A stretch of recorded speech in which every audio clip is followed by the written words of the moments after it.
Hello, welcome. I'm Rene Valentina, and this is Musing Interruptus. Listen to Musing Interruptus if you like stories and learning idiomatic phrases in different contexts. You can read along. Just click on Continue Reading in the description to open a Google Doc with the transcription of this episode. The idiomatic expressions are in italics. Try to get the meaning from the context and then look them up to see if you were right. If you like it, subscribe, follow, and share. But more importantly, continue the conversation. Drop a comment with your answers to today's questions. I love hearing from you. Today, on what it takes to have a heart-to-heart. It sounds like two hearts talking to each other, doesn't it? If it weren't a metaphor, that kind of invitation would seem frightening because of the implications. When we get through this, you'll come to realize that image is child's play. This is not for the faint of heart. This is hardcore, hero stuff. The kind of activity that requires you take a deep breath before you start. Wax on, wax off. If someone is inviting you to have a sit down to talk and mentions heart to heart, you'd better believe that they're looking for the most punk version of yourself, and they want the opportunity to be honest with you as well. Be prepared if you accept. That's someone looking for the real thing. Not everyone can offer that, not all the time, and definitely not to just anyone. The utopia of having everyone be as honest as possible might be appealing to some, but to others it is a nightmare, especially if the person on the other side lacks the awareness and sensitivity to identify what messages are necessary and which are unnecessary and hurtful. I think these people tend to get off on reactions and shield themselves behind the overused, "I'm just saying it like it is." I'm guessing the antidote is empathy, pertinence, consent, and context. You know, underneath clothing, we're all naked. We don't need to see all of each other all the time. But there is a valid point there, somewhere. Remembering we're all just naked can go a long way to being gentler, keeping an appropriate distance, unless invited to shorten the distance. So, you're having a heart-to-heart. We must be prepared. I say we because I'm excited for you. These are conversations you remember. Tons of boys. The words they use, the messages, and if I may add, it is a place of warmth and tenderness. The thing is, and there's always a thing, isn't there? The metaphorical key to opening that door to a heart-to-heart is relinquishing fear and trusting that the other person is meeting you under the same pretenses. This is an I jump, you jump scenario.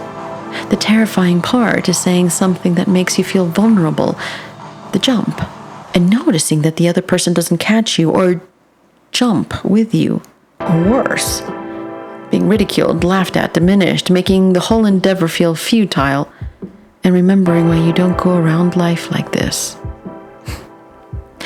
I hope that doesn't happen to you. The basis of the invitation to a heart-to-heart is trust that won't happen that way. It will go the right way.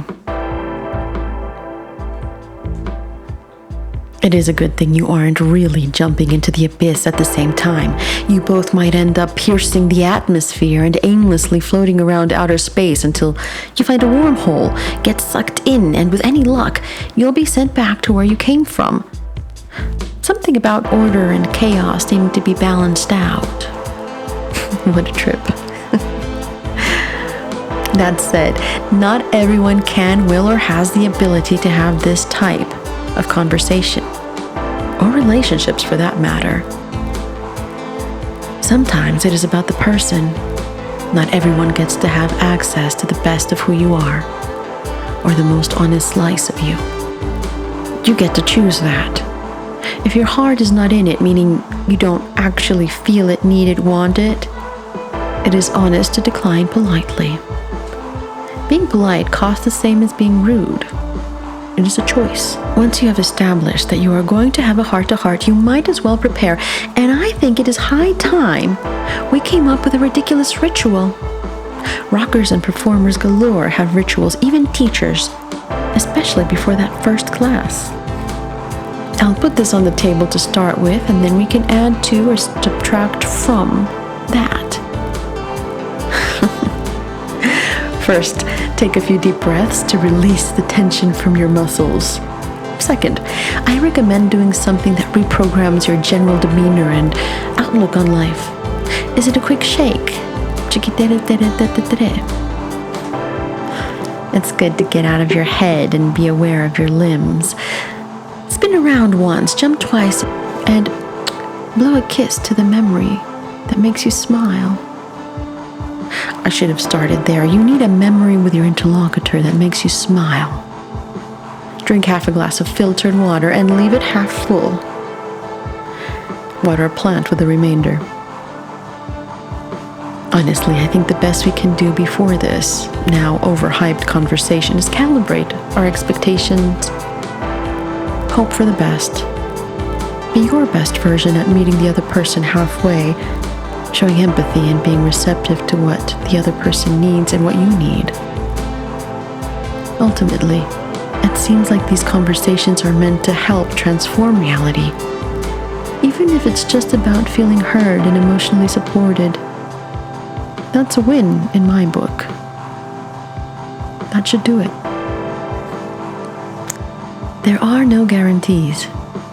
We could all go wrong, and maybe that's the way it had to come out.